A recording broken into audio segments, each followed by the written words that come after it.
just for a few moments to center ourselves. And let's be deliberate and conscious again of our breathing. Yes, we inhale deeply and exhale, and count silently as we exhale. Inhale again, and let's continue being deliberate and conscious of our breathing. Let's review the past few days. When we started the Congress last Thursday, do you remember the morning as we were preparing for the afternoon opening? Were you part of the business networking? Where did you have lunch? Do you remember the first opening ceremonies, the people who came up and talked? The afternoon breakout session. Visualize in our minds the dinner that night, Thursday night. That was our opening dinner. And then Thursday evening, as we return to our resting places. And then Friday, yesterday, let's recall in the morning how we prepared for the second day's events. Recall the morning of Friday, the talks, how inspired we felt. Recall the breakout rooms in the morning and lunch. Recall the afternoon, the speakers in the afternoon, the breakout rooms. Throughout the day, recall the conversations that we had, the faces that we saw, the people that we interacted with. And identify one specific moment among many moments that we felt the presence of the Holy Spirit. It is a moment of grace, of love, of blessing. Let's recall a moment of grace. We felt the Holy Spirit's presence.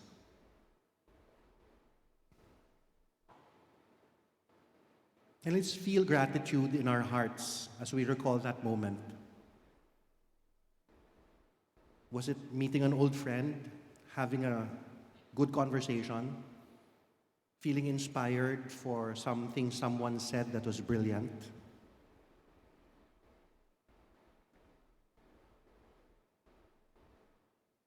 Let's feel thankful for that moment. And then let's identify one moment of weakness. A mistake. When we are unkind, when we are not generous or not loving. Let's pray for the humility to acknowledge that mistake, that weakness.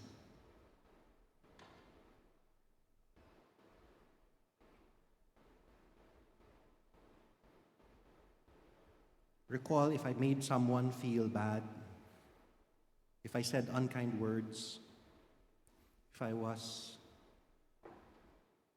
not loving enough. Then let's ask for forgiveness for that moment of weakness as we take a sobering look at the mistake. Let's ask for the grace of humility, the grace of starting all over again, the grace of the opportunity to love again.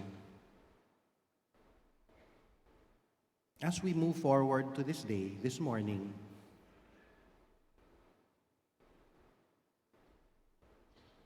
and finally, let's pray, let's ask for the feeling of the presence of the Holy Spirit as we start our day today.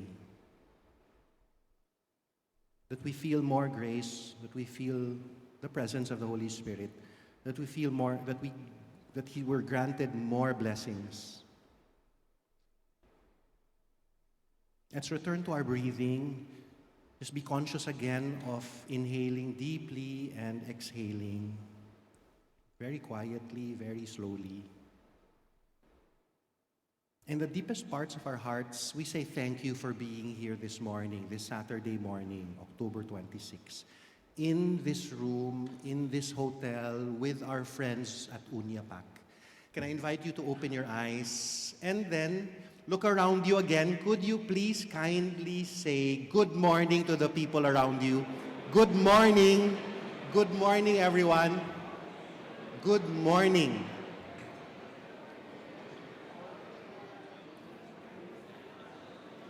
Very good.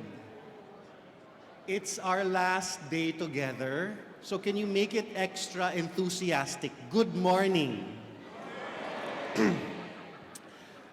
To place ourselves, to locate ourselves again, we are in the 28th World Conference of UNIAPAC. The title of the conference is New Paradigms for Business Sustainability, and we have been looking forward to this plenary session this Saturday morning. The title of this morning's plenary session is AI and the Future of Enterprise. Without further delay, I am happy to introduce our plenary speaker.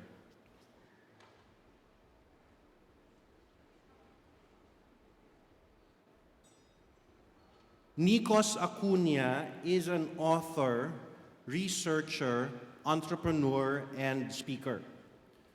With decades of experience in the tech industry, his work spans a wide variety of topics: media theory, design, computer science, futurism, and tech philosophy.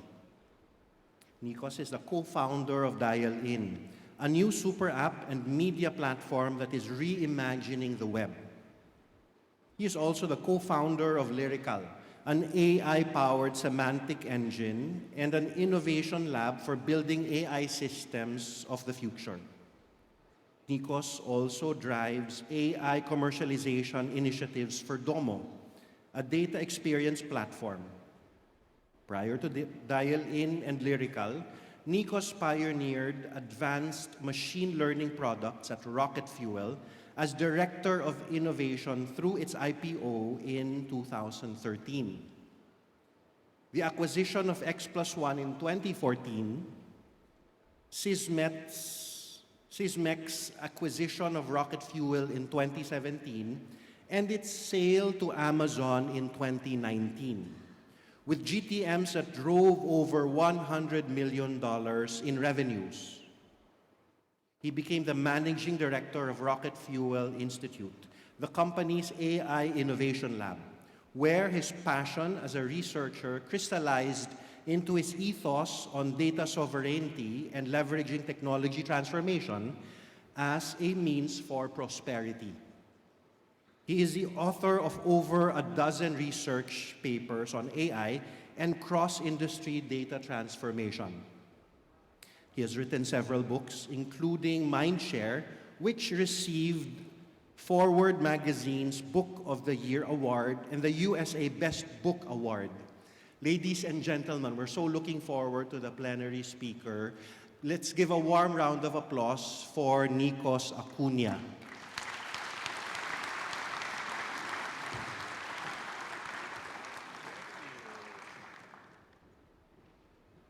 Great morning. Magandang umaga po. I'm just a kid from Quezon City. I was born not too far from here, and it's just such an honor and pleasure to be providing these insights today in front of you on the future of enterprise with AI. And it's kind of a daunting task. I must admit, I've spent many late nights just taking and curating all of the information that I've known and experienced over the last 20 years or so. And obviously we want to land the plane on how to gain a competitive advantage for businesses. Asking very fundamental questions about, is AI a threat, as many of you have these types of concerns? And what does the future of business look like? So lots of different conversations are now starting to percolate around AI, but I had to evaluate this type of paradigm from a deeper perspective and a much more upstream perspective, right? Because it's not just about business. And in hearing the wonderful conversations of entrepreneurs here at the conference, it's just really interesting to see that we are embedding ourselves and transforming business with spiritual values. And that's really the age that we live in right now, but it's more about human dignity and capturing the heart of humanity and developing technology with ethical consideration. And then, of course, asking the big question as these transformative things start to happen to us and for us and by us, how can we be remarkable in the age of superintelligence? So just a little bit about me. I am the co-founder and CEO of a company called Dial-In, and we are, as John introduced, a super app. However, we do a lot more than that. We've consolidated numerous business units into a labs division where we have AI innovation and just really pushing the boundaries of things like diffusion models, computer vision, natural language processing, and then building on top of that on behalf of blue chip clients. We have a universal intelligence platform through which it's an entire operating system so that users can have data sovereignty, own their own data, own the connections to that data, and then also own their own content as well. And this is very important in moving forward in the age of AI. And of course, today I'm launching a course as well on AI mastery in the exponential world. And of course, I'll be offering a nice discount to everybody that is attending the conference. We do AI integration and deployment, and with this in mind, I'd like to provide this mental model of what we're about to endeavor today. I'm not going to bring everybody along with me on these crazy ideas, but this is sort of my mental model, this black swan drinking out of a fire hose on this journey that we're about to embark on right now. So let's begin. We're going to start with a few out-of-the-box ideas. I always need to re-encapsulate, re-envision, and recontextualize what people know about business transformation. Just because there's so much progress that's taking place right now, and you have to ask the question, why now? Why are all of these things happening? And so we start to understand why generative AI is possible today. It's because of a ton of user data. A lot of you have kids that are using a ton of social media. They're embedded within their screens. They're embedded within their phones and their computers, and it's becoming more and more of completely ingrained within our daily lives. You have different correlations where you're inferencing that data. You have cloud architecture, you have these things called transformers, and then you have these deep learning models that are being centralized across the Amazons of the world, Microsoft. And then, of course, you have computation, the deep infrastructure that's housing all of these different technologies. But it's really the large data sets that are making all of this available. And something more interesting is happening, though. It's really widening the aperture for how we are involving ourselves with technology, how we're integrating technology into our daily lives. And we are now virtualizing experiences. We're virtualizing and able to capture and model things like biochemistry. And so we're able to advance medicine. We're able to take a look at gene expression in our bodies, and that really unlocks the opportunity for everything that we have here. This is the foundation for absolutely everything that we're talking about in computation. How many of you in this room are familiar with Moore's Law? All right, just a few hands go up. How many of you have seen the 100 version of Moore's Law? Okay, not many hands going up. So Gordon Moore, in the 1960s, the chairman of Intel, he developed this rubric and basically, started to develop how many transistors can you model and squeeze into an integrated circuit. And with this, Ray Kurzweil actually developed something even greater and said, okay, how does computation evolve over time? So what you're looking at here is the best price performance computer of their day. How many little transistors can you actually squeeze into a chip? That includes the mechanical device that took the census in 1890, the relay-based computer that cracked the Nazi Enigma code in World War II, the vacuum tube-based computer that predicted Eisenhower's win, and then into the modern semiconductor as we know it today. So what Gordon Moore observed in this modern semiconductor era is in fact just a refraction of what we're seeing today in this exponential growth of computation. But it also means something more. And in this concept of the singularity, I first got into AI in 2005. It was Ray Kurzweil that actually introduced this concept, which he borrowed from physics, which is what happens when you enter a black hole. Space and time diminish, and the laws of physics themselves break down. And so that's what we're talking about here, is when we actually reach this point of singularity, we are now at the cusp of seeing this future unfold before our very eyes, where our reality looks very much like science fiction. And I'm not just saying this as kind of a hobnob, futurist, geeky science kid, right? This is actually starting to happen before our very eyes. And so what will that look like? How do we become more responsible in humanity? How could we usher in human flourishing? We need to be responsible, we need to be ethical, and we need to put these guidelines in place.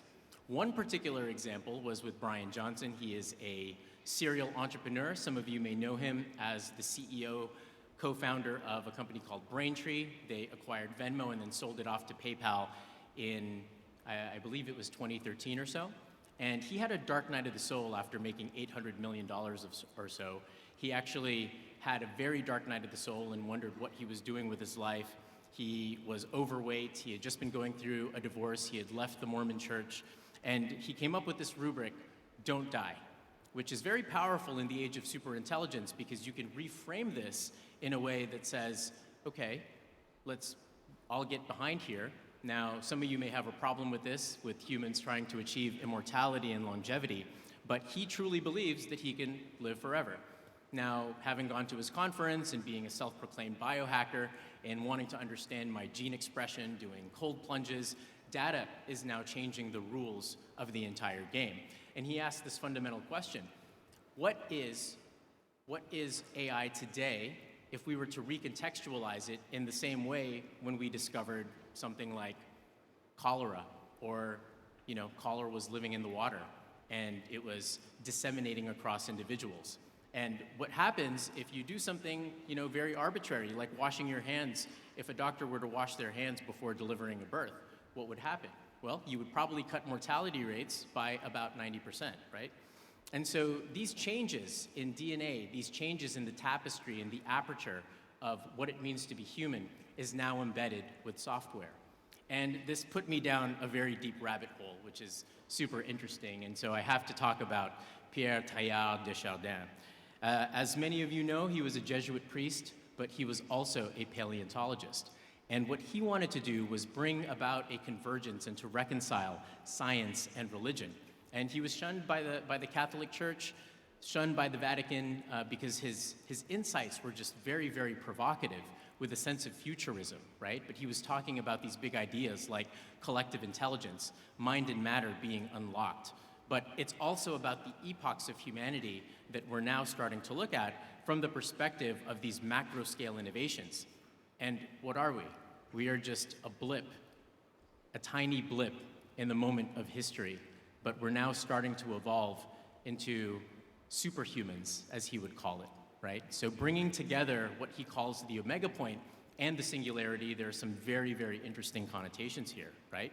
So asking you what future generations will say about this AI moment, what is our equivalent of discovering that cholera is being distributed through water, and really tying together his vision. It's evolutionary, it's convergent, it's universalist, and ultimately, how do we put trust properly in the algorithms that now start to run our lives? Well, we're putting trust in stoplights, that they'll manage traffic in different ways. His vision is analogous to Kurzweil's because it's this epoch through which we may not understand what's going on, but if we have good intent, and we intend for humanity to flourish with prosperity, then we may be in a better place. He also said that matter is not composed of these basic building blocks, but these complicated webs of relations, and that cosmic life is intrinsically relational, that the universe is undivided into wholeness, and this goes back even before the Bible, right? If we're talking about Hindu scripture and the Vedics, this unified wholeness that brings everybody together as one. So we are part of this creative whole, an unlimited potential whereby ourself and our whole world are constantly drawn into this new existence together. So let's get into some brass tacks. How do businesses transform? But first, I'll mention this cautionary tale. John had talked about how I was part of this unicorn company called Rocket Fuel. It was your very typical Silicon Valley IPO. 2013, a modest $3.4 billion market cap. We were crushing it. We had applied machine learning, and we were one of the first pioneers to truly embed AI into a business model of advertising. Of course, it's very well known that Google does this all the time, but using logistic regression just to be able to tell whether or not somebody would click an ad, whether they want to buy shoes or a pizza, We just knew it and we had it dialed in really, really tight. It was amazing. The parties were awesome. Probably not as good as the one last night, but very, very similar, right? Things were going so, so well until it wasn't. We all know this. The founders got too arrogant and they tried to transform an entire industry and said, we're going to automate the entire agency business, right? No humility whatsoever. No humility. And so I learned something else. In 2016, when I was running the Rocket Fuel Innovation Lab as managing director, I had a bunch of data scientists rolling up to me, and I discovered that there was this company that was buying on multiple sides of the election. And it ended up being a company called Cambridge Analytica, $250K per week on both sides of the election using the Facebook API, which means that you have access to all of your friends' information, your friends' friends' information, and all of that was available through the API. And so there's many things that are prevalent today with respect to misinformation and disinformation, and I'm looking forward to speaking with our fellow panelists on what this means and what the implications are.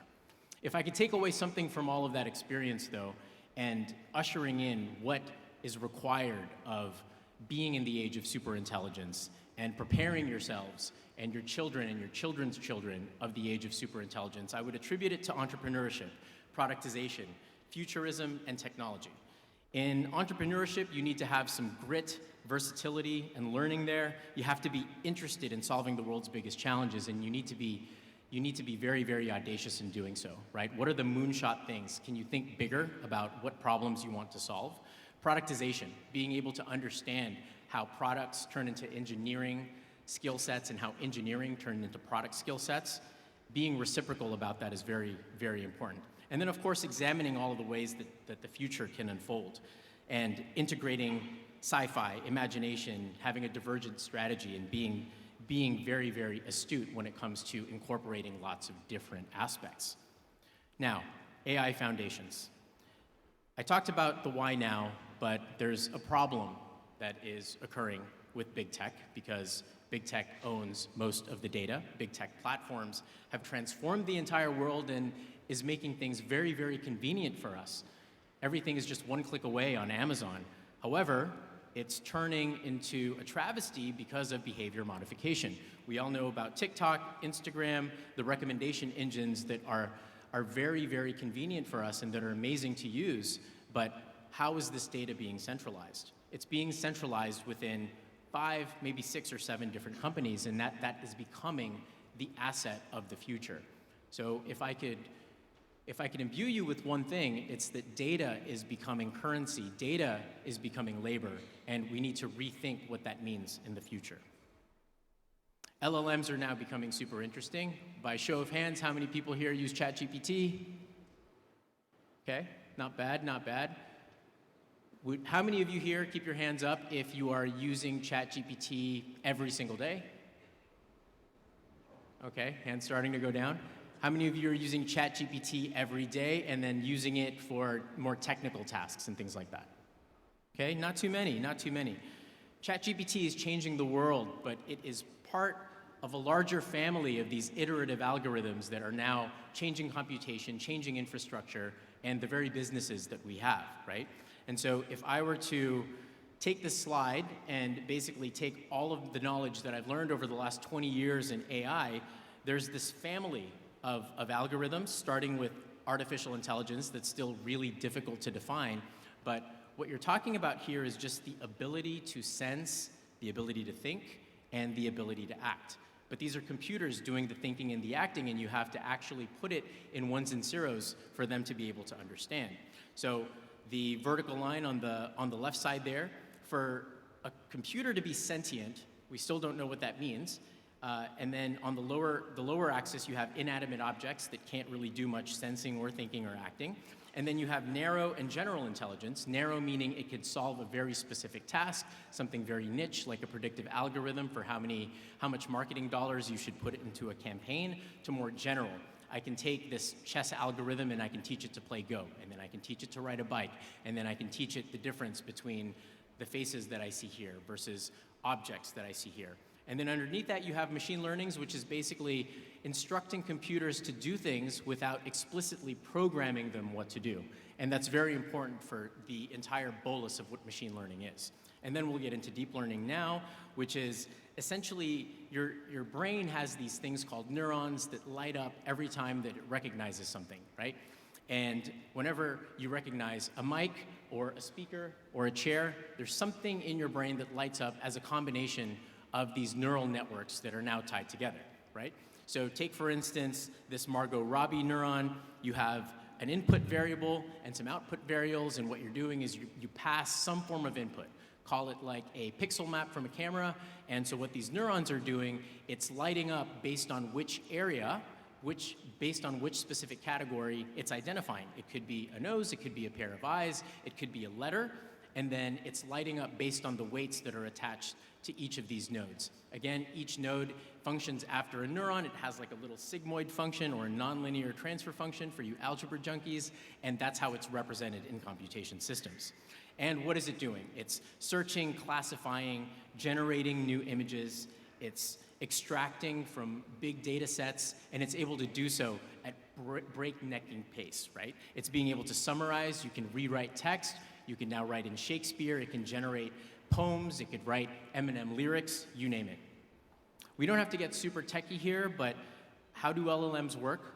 I provide this in my course, just a full deep dive on how specific representations of words are now functioning in these things called vector space models. You tokenize each and every word, so you have a number representation of each word, and then you're representing that number, so you're putting that in a probability space, and then based on that probability space, like DALL-E is a language model that can make you generate text, you're applying a number to that, and then you're feeding that model with just a ton of data, just seeing what it would generate next, right? So then the output text becomes a vector, and then from there, it is able to generate that text for you on your behalf, and that's why it's able to generalize in a very, very distinct way.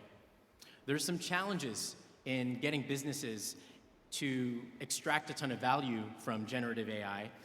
It's really hard to customize your own LLMs with data. There's great conversations that you can have about these domain-specific ontologies. How can you train a machine learning model to be specific to your type of business? Being able to secure your LLMs, right? Because you don't want to just throw all of your data into that pipeline and give it to OpenAI or Microsoft. No, you have to secure it.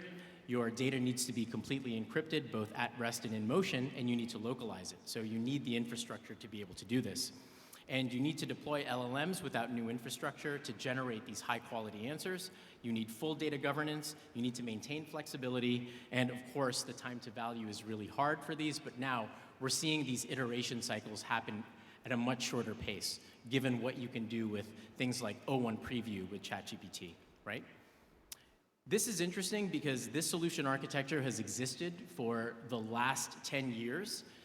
All you're doing with this data is you're ingesting it in a unique data platform that's custom to your business. You're automating these things called data pipelines, meaning you're pulling from a spreadsheet, you're pulling from an Oracle database, you're pulling from a CRM platform, and you're incorporating it with these APIs so that you can make sense of them, right? And this is the challenge because a lot of your data, a lot of you in the room are managing this type of cloud architecture, and it tends to be very fragmented, right? And then you deliver these data experiences at the endpoint. It's the user that's actually interacting with your data, and you need some type of interface, whether that's your phone and you're just scrolling or watching YouTube videos. That is what we call the last mile of that data experience. So what is the strategic roadmap for AI adoption? We start at the very bottom, right? You have to define your generative AI strategy. You have to understand how it fits within your business. You have to define your success criteria. You have to set up an ethical framework from the very beginning in terms of how that data is being managed. You have a governance policy. You have a humane policy to ensure that what you're dealing with is indeed humans and not AIs, right? And I'll get into that in a moment. On the second layer here, then you can start to design and architect your system. And I've done this with a lot of different blue chip companies. No matter what kind of architecture they have, you need to be able to use both centralized methodologies and decentralized methodologies in AI. It's about choosing the right AI model, the right infrastructure. There's a distinction between local models and open source models versus private models that you send over to OpenAI. Everybody here is dealing with people, adoption, the scale, the management, and of course, change management is at the core of being able to transform your organization with AI. So landing the plane here with preparing for the AI revolution, you have to act with urgency. This is happening right now, and it continues to accelerate. The technologies continue to accelerate. I've been in the space for almost 20 years now, and I can't keep up with the papers that are coming out. I feel like I'm lagging behind, right? So the sense of urgency needs to be there. Understanding AI foundations, like I've just shared with you, just understanding the difference between an algorithm, a model, understanding the difference between machine learning and deep learning and things like that, basic computer science. Again, it's what I call technical enough to be dangerous. If you can hold a conversation to AI with an ML engineer and understand what your product is actually delivering, it's tying that engineering process with your product in a way that's going to transform your business, that's going to make you very successful. You have to focus and identify, and that's when you're developing a POC, just start with a light test. And again, entrepreneurship is very distinct to this because you have to try a lot of things in order to get the principles right, especially with your business. Upskilling, so we're offering lots of different courses for upskilling in terms of just platform generation, software development, understanding machine learning algorithms like we had mentioned, but building it from a data analytics perspective to understand your business. And then, of course, the ethical and legal considerations and staying informed about all the guidelines that need to be imbued here. Now for something completely different. So those were the foundations for AI in business transformation. And I know that was kind of a whirlwind. I'm going super fast here because I do want to get to some of the remarks with the panel. But I want to talk about a deeper vision. Again, where the exercise here is to broaden the aperture for what it means for AI and human flourishing. And that is what we do at Dial In, is to provide a universal operating system so that data can be safe, data can be ethical, and that AI can be used responsibly. But first we have to talk about the big problem. Everybody is already aware of what's going on right now with big tech. Like I had mentioned, I planted the seed earlier, but there's this corruption of information networks. If you haven't read Yuval Noah Harari's new book, Nexus, I highly recommend it. He talks about the corruption of our information networks because they're so upstream in that we can't trust the information that we're seeing right now. And the reason for this is because data controls our lives, but we don't control any of it. Like I had mentioned before, it's centralized within these distinct organizations. Our data is actually worth trillions to these companies in aggregate. And what happens?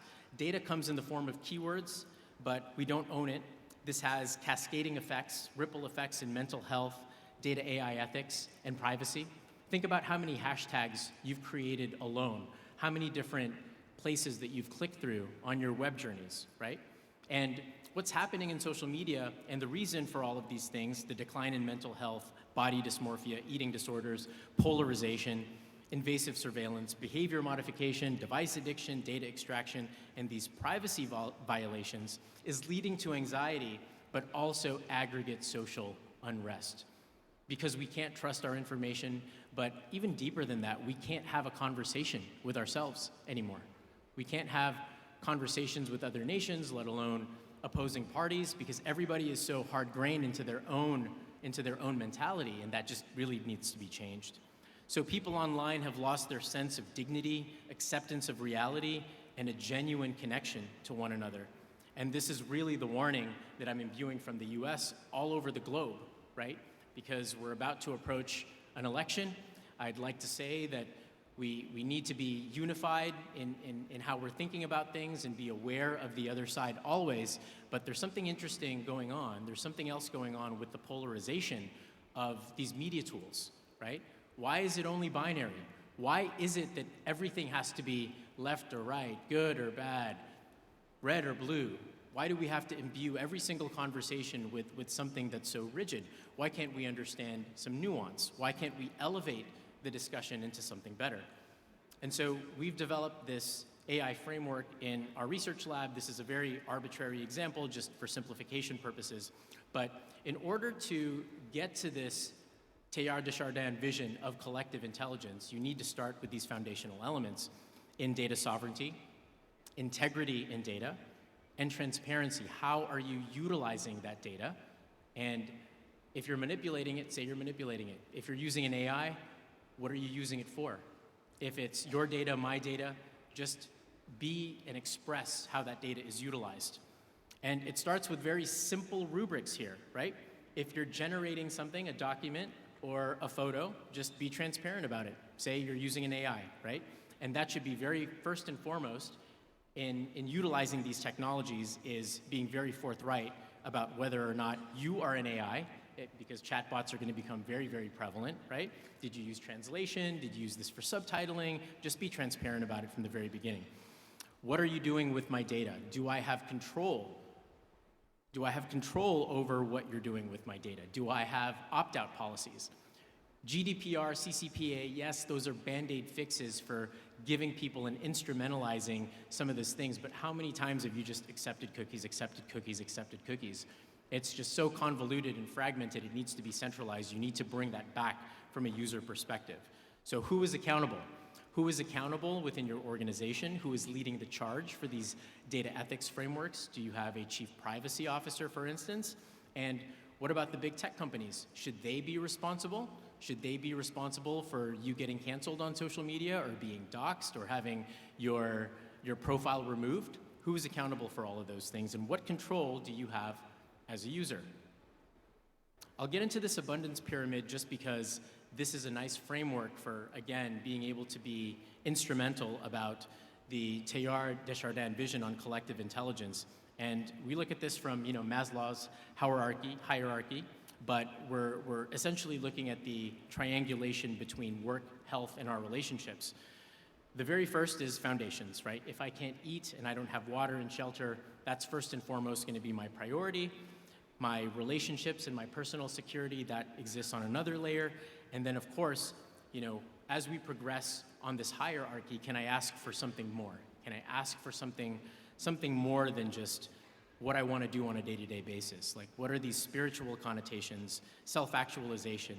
And now we can tie that to the ecosystems that are serving humanity in a more significant way.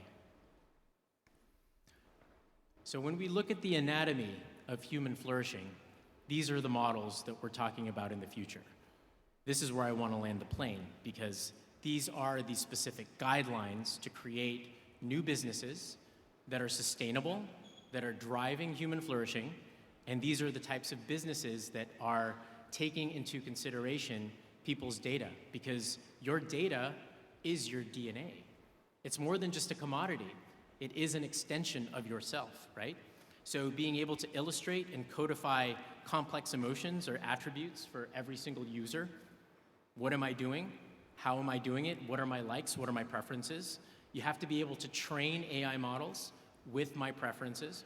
You need to be able to enact meaningful interactions between different entities. So how is this data relating and acting with one another? How do you map these complex personas, these archetypes and attributes? Delivering unprecedented granularity across these digital experiences, and then finding deeper linkages between each and every object. So there are countless relational models that exist here, but how can you encapsulate these data objects in a way where I could understand you much better, right? And it starts with an arbitrary example. You're all sitting at a table, maybe you're having some Thai food, and I like my food really, really spicy.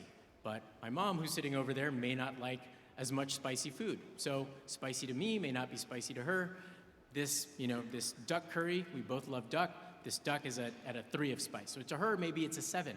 So you need to be able to build a relational model that's putting those things together in a way that you can understand. But that is the fundamental building block of understanding the self as it associates with society. And so at Dial In, this is exactly what we're building. We're starting with an iOS app, but in order to capture your entire world, to build what's called a semantic layer for understanding meaning and understanding the world around you in a new and complex way, this is what you can now start to capture with AI.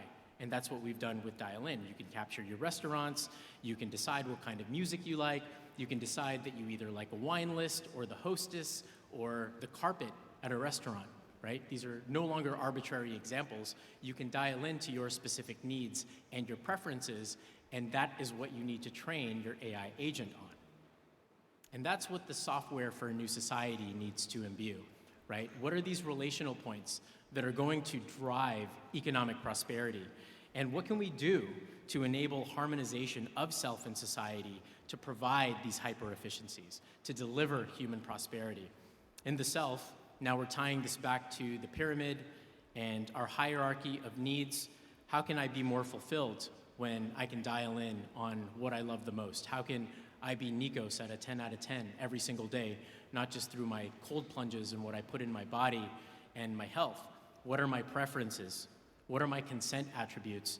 Do I have control over those things? And how do these things percolate into a society? How do those things percolate into every organization that is being fueled with our data? Now we're talking about data as labor, data as work. We're looking at aligning consensus mechanisms so that I can provide you and provision you with my data in a way that I have control over it. Social impact. We're all here talking about social impact and the cultural connotation of bayanihan. And then, of course, the higher values that we have here. And it really melts my heart to know that an organization like UNIAPAC exists to have God-centered values to transform business into the future. And now we can start to solve the world's biggest challenges around biodiversity, terraforming the Earth, whether we want to do that in Mars, but we need to do it right here, right? I created an economic model out of our research lab in basically understanding what the private model and the public model of data looks like. If we're looking at just the advertising industry, that's a $3.4 trillion total addressable market. We're looking at about 100 million petabytes of data that's created per week. The estimated value right now per user, if you're just looking at putting your email address on a CRM, $263. That's a measly $263. The proposed model unlocks this completely when everybody is dialed in. You have your data that's feeding a public market, but then also yourself. You can house all of your data, and that value incrementally increases over time to create this abundant framework. In the public market, if I were to put all of my data up, that's up to $10 million in data utility. The AI insights that can garner all of these parameters, it's only utilizing about 18% of that. But if you were to leverage all of these AI attributes, now you're looking at about 10,000 AI attributes per user, 10 billion that are unknown. You have a 1,300 increase in efficiency gains and up to 400% in just ad spend efficiency. Understanding my preference is a whole lot more, but the key value here, the key metric here is the enterprise value would also increase if you give users autonomy over your data.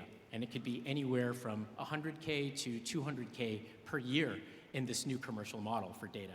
And that's essentially going to harmonize ourself, our society, with these hyper efficiencies for human prosperity. So I'll end with this before we get to our panel discussion. The omega point that Teilhard de Chardin was speaking of is something more significant than the singularity. Singularitarians, if you look at the Singularity University School, they're very science-based and everything is about matter. But what I love about Teilhard de Chardin's work is that he incorporated mind and matter into a form of software and hardware. But that's exactly what I've been describing right now, is with really good software, we need to upgrade our software such that we can upgrade our hardware as well. And you've seen many examples at this conference of the spirit of renewal, right? God makes things new. But what often happens is we need to go to the depths and we need to experience a lot of suffering, apparently, but we benefit in the end from it, right? So in this transcendence, in this journey, is it going to look like something right out of a sci-fi movie? Are we going to converge with technology? Maybe. Teilhard de Chardin says maybe we will converge in a way that's going to be more meaningful for all of us. But at the same time, we need to reorient how we're looking at technology because we are already tethered to our technology. How many of you here would be willing to, go without your cell phone for 2 months, 3 months, yeah, you could do it. It would probably be very beneficial for you, but you are locked into that thing, and your data is all over it. But what I'm saying here, and what Teilhard de Chardin is saying, is that this is no different than a caveman that was just trying to pick a piece of fruit with a stick. These are the tools that we have at our disposal, and we've had it since the beginning of time.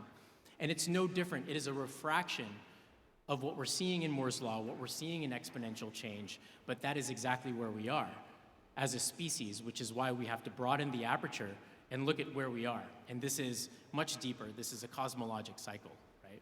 And as we continue to be constantly burdened with the addiction in our phones, we just have to be cognizant of utilization and the ethics that are around it, right? But maybe a world could be something more like this. This is my friend Su-Gwen Chung, who works out of our lab sometimes, and we've spoken on many panels together, and what she does is she codes her own robots, and she is painting with robots. And so this is a form of biomimicry in which she is collaborating with that robot in a way in which she is unlocking her creativity. This isn't a prompt that she's just like updating on ChatGPT.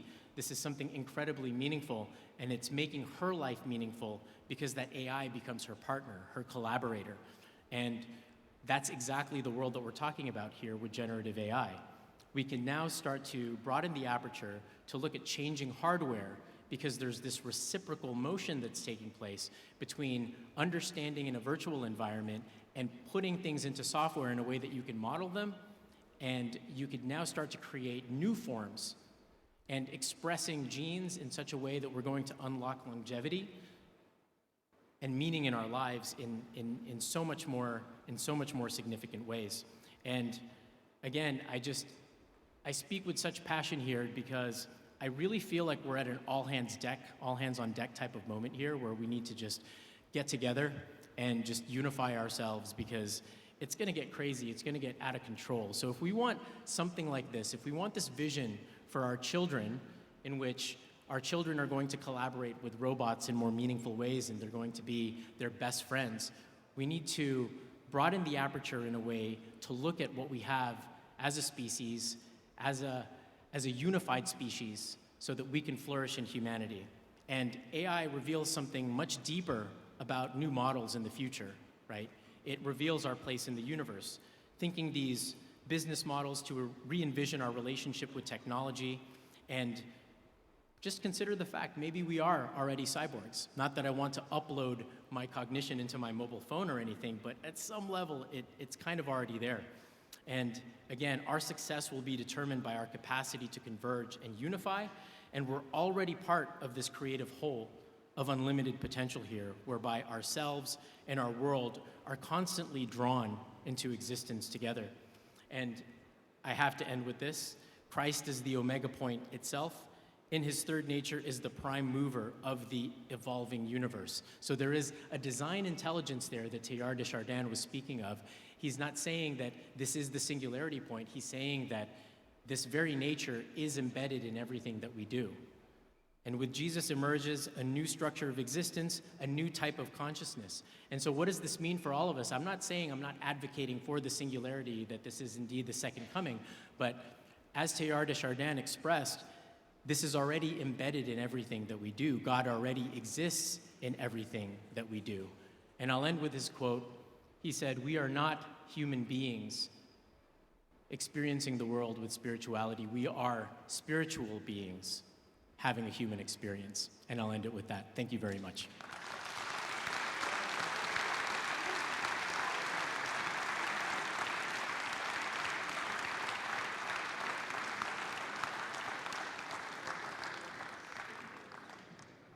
Nikos, thank you very much. That was insightful, instructive, and wouldn't you agree, brilliant.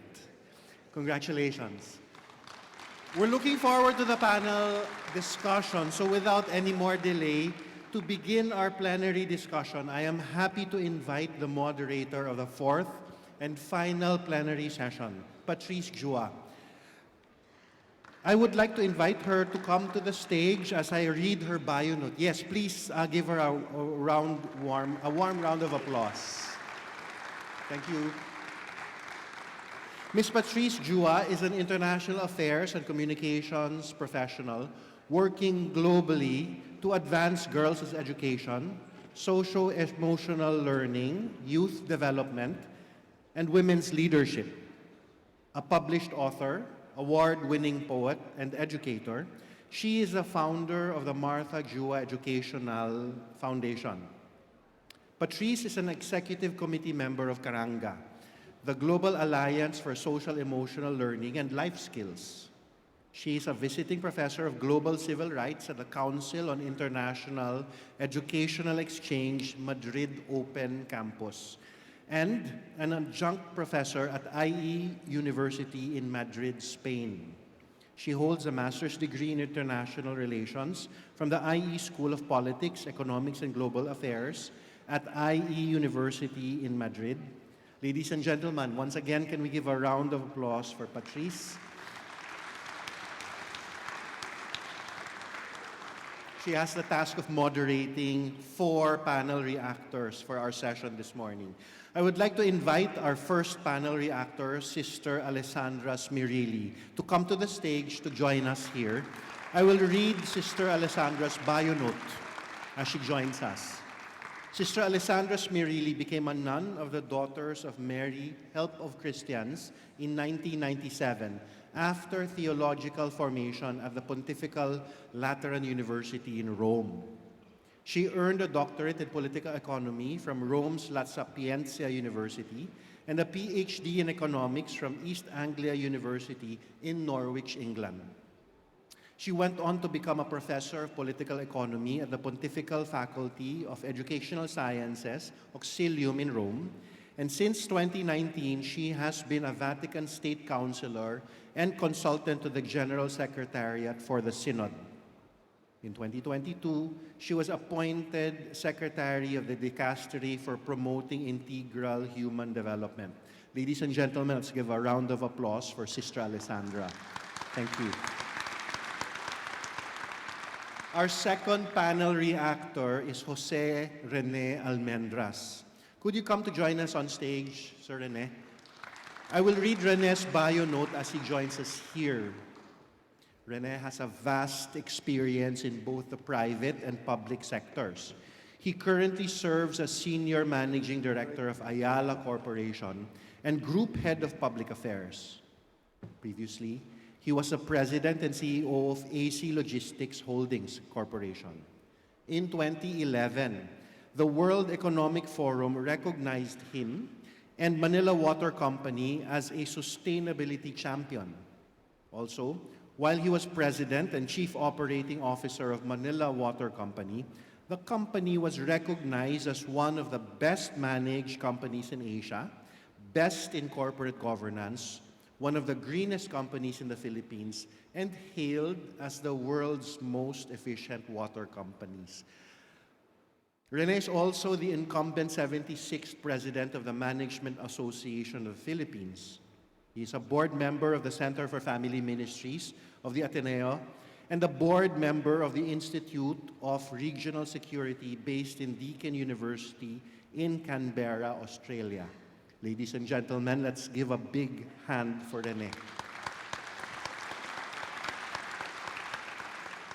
I'm glad to invite our third panel reactor, Juan Antonio Perteguer. Please, can you join us on stage, Juan Antonio? I will read Juan Antonio's bio note as he joins us. Juan Antonio is a civil engineer who holds a diploma of advanced studies in logic and philosophy and a PhD in engineering at the Universidad Politécnica de Madrid. He has extensive experience in the creation and management of educational centers and in the application of artificial intelligence in education.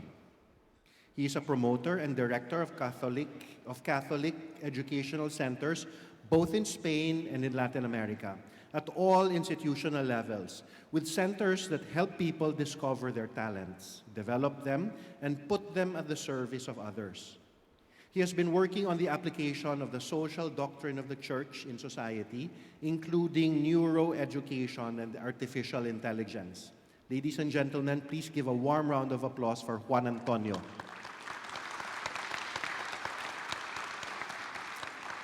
Our fourth panel reactor is Monika Maurer. Could you come to join us on stage, Monika? I will read Monika's bio note as she joins us here. Monika has served in several boards and continues to serve as vice chair and member of the HR committees of the board of directors at Nokia Shanghai Bell Company, as well as member of the board of Valmet. She was previously Chief Operating Officer of the Nokia Group from 2006 to 2016. Monika held several positions within Alcatel-Lucent, including Chief Operating Officer, Fixed Networks Business Line, Vice President of Pre-Sales, and President of Product Attached Services. Monika holds a diploma in Physics and Chemistry from the University of Stuttgart and a diploma in Pedagogy from the State University of Stuttgart. Please give a warm round of applause for Monika. I'm happy to turn over the floor to our panel moderator, Patrice. Thank you so much for that hearty introduction. Good morning to all. Bonjour, buenos dias. How do you say it in the Philippines, the language? Makindakuma. Yes. I'm so excited to be here today. And before I get to that rock star presentation that Nikos delivered, I would like to say thank you to UNIAPAC International for the opportunity to be here today. Many of you asked how I came here. I met Rodrigo in London last year. Nikos was there as well, and he has an eye for spotting what he calls stars. And so we didn't know that we were being spotlighted, but he captured us somehow, and he invited us to join this inspiring and energizing week that we all have had. I think it's safe to say that this has been such a powerful experience. So thank you, Rodrigo and the UNIAPAC family. I'm happy to be a part of this family. I'm so grateful to be here. And greetings from the African continent. I bring you warm, energetic greetings from your family across the globe. All right, so Nikos, thank you so much for that presentation. Whenever I am, in your presence, I'm always in awe. And I think I am slowly discovering my new path, don't you think? Because we did this in London and we're doing it here again. So perhaps that's an opportunity for me going forward and all of us. So I will say thank you to you again and also summarize some of the key points that stood out for me during your presentation. Some of them are asking fundamental questions around AI, having conversations, because as we know, sometimes we attend conferences and meetings and people are like, why are you always talking and exchanging? But what people fail to realize is conversations are catalysts for action. And so when we start talking, that's how we get into motion and start working on getting things done.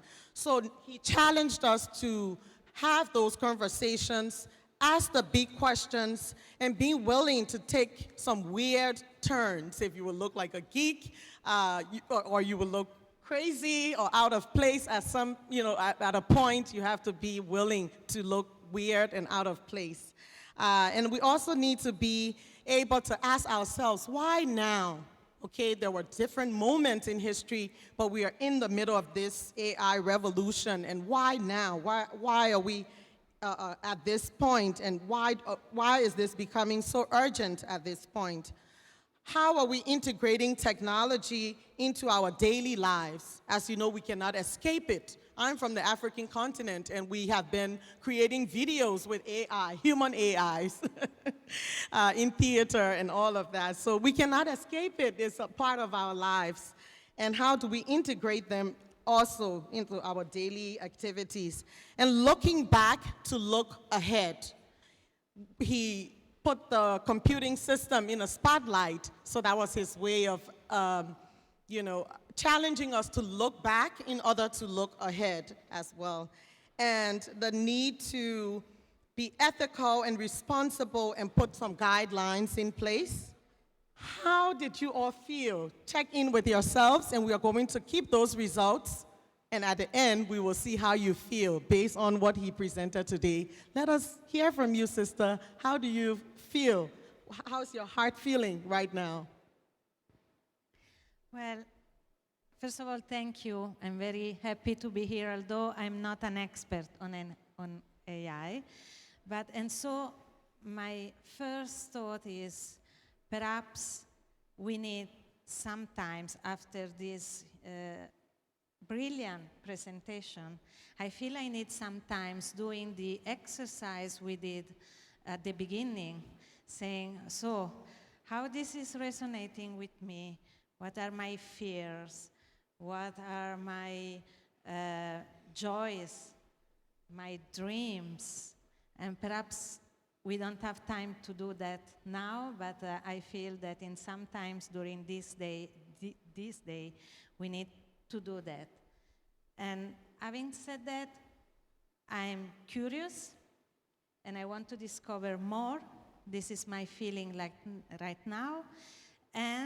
But while you were speaking, I was thinking to the previous days, what we discussed since the beginning. And I think our big challenge now is to put together those concepts like inequalities. What Pope Francis says, a society cannot grow progress discarding. The fact that we need to change the perspective. Pope Francis says the world can be seen more clearly from the peripheries. What about care in this concept? Sustainability, harmony, balance. We heard something about harmony before. And so I think our challenge is to understand as Catholic business people, how can we put all these concepts and bring them into action while we progress with artificial intelligence. And as you were saying, it's not a matter of why or when, because when is now, and perhaps it's a matter of how. And these are my feelings right now. Thank you so much, sister. Can we hear your thoughts, Juan? Can you share with us? I feel that it's important to know what is the difference in AI and a human. What is the difference in a machine with it might simulate very well the language human, the knowledge, and what is the difference? I know this is the question. That's a provocative question. Yes, it's hard to know these days what is human and what is machine. That's a very good point. Thank you, and that's something we all can reflect on, you know? So thank you for that point. Monika, can you tell us what's coming up for you? Yeah. You have seen and heard in the introduction that my background is technology. And I'm fascinated by many aspects that we have seen. And you can imagine that I'm a bit closer to what are many of the opportunities which we will see and enjoy. But I'm also thinking on what does it mean and what is our role in all that, and where do we need as business leaders to take action? Because we discussed sense of urgency, the actions need to come now, and we need to start more or less immediately on addressing some of these areas. And it's a bit a longer introduction, but I want to start with a very first topic, which is really in my heart. I mean, me as business leader, for me, my people are, and the team you are working with, and the people in your organization, that's really close to my heart, and we need to care. So what does it mean in terms of all what you have shared? And I'm not arguing about the opportunities, but I want to share with you a real life example out of my personal experience. And that's going also in my head because we need to deal with such kind of questions. And the real life example is, I mean, I've spent most of my career in telecommunications. And I started at the very beginning with a first very big and large transformation from an electromechanical based technology. So some of you may remember the clack, clack, clack when you were dialing. So it's long, long time ago. Up to the introduction of the first digital systems, and then you are more familiar maybe with what is happening or what was happening in the mobile world, 2G, 3G, now we are in the 5G period and area. So what was happening while this technology transformation was ongoing? One of the consequences, besides the fascination, and we are all used now using our smartphone day and night, was the consequence that the whole industry had to transform fundamentally. And the companies which were available at the very beginning, some of you might still remember something like Motorola or Nortel, they all disappeared. Huge and large and heavy transformation, consolidation of the market. More or less, two Western companies left, Nokia and Ericsson, and new Chinese players coming into the picture. That has consequences, or had consequences, for many, many, many thousands of employees. There were new opportunities also, which you addressed. I mean, think about the Amazons, the Microsoft world, the Google, and etc. But not everybody was able to pick one of these opportunities. Why am I sharing that? And to what extent has this to do with what we are looking at? This is a small part of the industry. The AI dimension will be much more fundamental. And it will affect just everything. And not only one small segment in terms of industry. So the question I'm now putting is, what is our role? What actions do we need to take? We are business leaders. What does it mean for us? Thank you, Monika, for such a strong intervention. Rene, we would like to hear from you about your thoughts and what came through for you during the presentation. I'm very excited because for the past, 2 years, 3 years, I've been very heavily into AI. We are developing LLM guidelines. We are developing so many things on how to use it. But as excited as I am very, very worried. Because like many things in life, it can be used for good and it can be used for bad.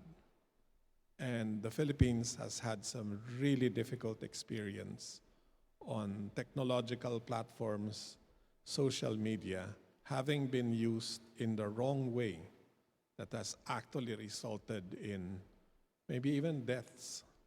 So it's a mixed feeling of excitement because of what AI can do. Just 4 weeks ago, Nico, somebody demonstrated to me.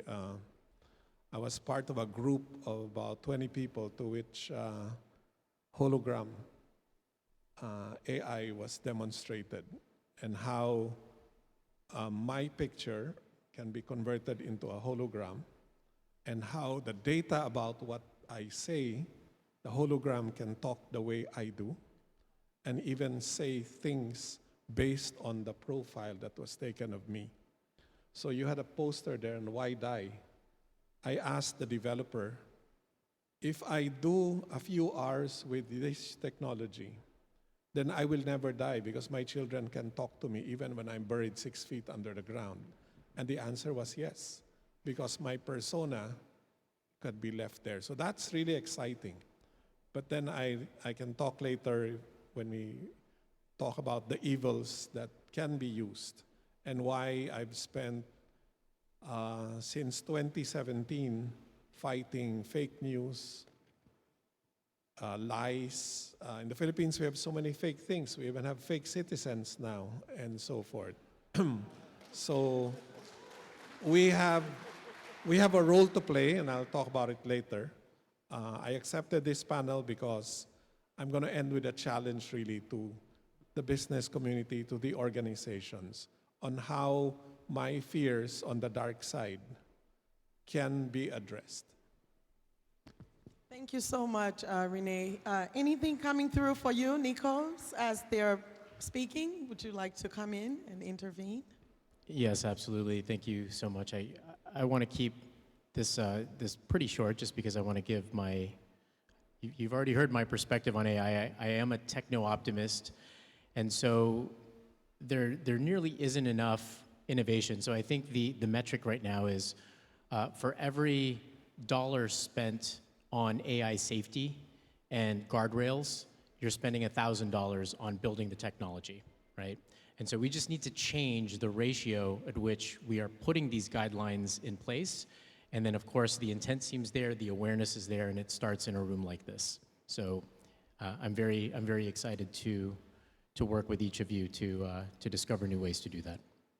Thank you so much, Nikos. And now we're going to do a deeper dive into some of our pillars. This conversation is centered around 5 pillars. They're business transformation and AI enablement, job displacement and creation, AI and data ethics, data integrity and disinformation, which you just shared with us a bit of insights on that. And then AI for human prosperity, which is why we decided to check in with our hearts first. And so we are going to go into business transformation. Monika, you've worked in telecommunications for many years, and now you are into portfolio management. You are very passionate about your work, and you enjoy what you do. But we are in this moment where we are faced with so many challenges. So I would like to know, how are you harnessing AI to drive transformation in the various initiatives and the roles that you juggle? How are you and your teams in the various capacities? When you look at the technology evolution, things we can generate and where we can use AI will, in many areas, analytics, quality checks, and so on, really change and improve efficiency and quality to a dimension we couldn't imagine before. And these are just very small examples in technology. I mean, when you look at hardware manufacturing, for example, there, in many aspects, you can guide the robots in a new way. You can do all the testing in terms of having high quality output at the end in a totally different way, so that all that is increasing and massively improving also in terms of efficiency. When we look at what does it mean, and in my introduction, I also already started to talk about what does it mean for us as leaders. I think critically important in that process is to be very transparent and to communicate a lot with the related parts in the organization, everybody, and to start to explain to the best possible extent what does it mean to the employees and to the environment. we need to get their buy-in in terms of following this huge and large transformation.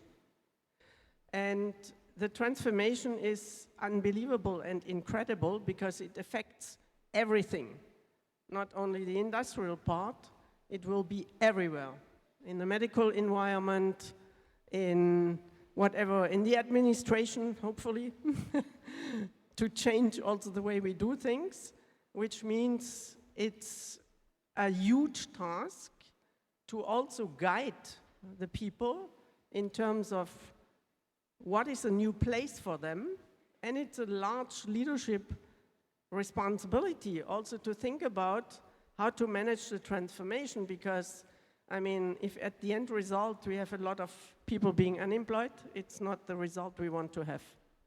And therefore, it's our responsibility to do that in the best way and to get people involved from the very beginning. And it's more easier said. It will be a complex transformation we have never experienced before. Plenty of new opportunities in fields we can almost not imagine today.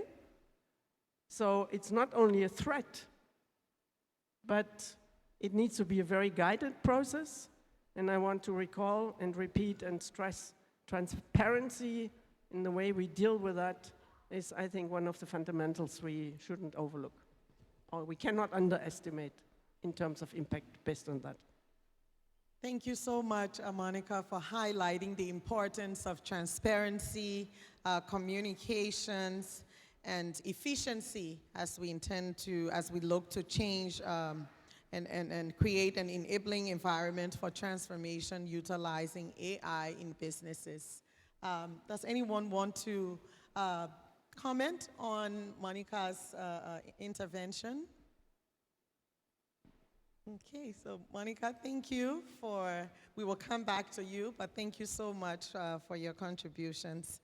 And so now we will move on to job displacement and creation, and we will speak with Sister Alessandra. Sister is such an inspiring figure, very humble. I've been really inspired by my interaction with her and all of you over the past days. As the highest ranking female leader at the Vatican, she prefers being humble, and also an economist. That's why this issue of job creation is very important, apart from being a leader there. Sister, I would like to ask you about what risks of job displacement due to AI are you all currently experiencing, and how can we mitigate this? And also, what are the skills gap challenges you all are experiencing in your work, and what are you doing to solve these challenges in an accelerated learning and by accelerating learning and educating your employees? And how can businesses and governments collaborate to manage the transition into the job market? Thank you. These are too many questions. I don't know if I can. We have many options. Yeah, many options, so I can say whatever you want because everything will be. So first of all, jobs. We know from the history that every time there is a change and a revolution, this will impact jobs. And the right way to address that is not just to leave things going and, to assist the transformations, but as business leaders and as Christians, we need to anticipate the transformation, because this era, this technological change, which is not just about tools, we had a very clear explanation, is implying job losses, but at the same time, the transformation of the way in which we are working. I think you are plenty of examples, but I can share you something from a big company. So for the first time, they used AI, generative AI tools to write their sustainability report. And they were able to do in few days, what it would have implied the work of at least 5 people for months to put together, to collect data, to structure the paper, and so on. But the new job for them was to revise what the AI generated. Because of course, there can be mistakes, there can be misinterpretations of data, and so on. And so this is a new job. If I'm going to write an essay, perhaps now I'm facilitated, but my skills should be the one of critically revise what has been generated. And the same company, while addressing, they were preparing a press release for their report, and they compared, because it was an experiment for them, a group of people and generative AI tools to anticipate journalist questions. And the human group could anticipate 5 out of 10 questions. The AI could anticipate 9 out of 10 questions.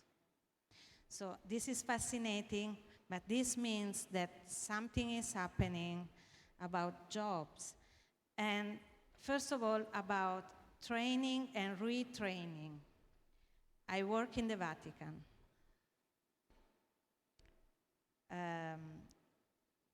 Fortunately, and I think this can be an example, we cannot fire people, especially lay people. So while we are trying to digitalize our way of working, and this is a big milestone for the Vatican, if you are used to see our offices, you know how big is the challenge. But the challenge is also what to do with resistant people, people that are unable to use these tools. So we need to accompany, we need to perhaps employ people for teaching them how to do things. And so this is one way. And the other is job losses.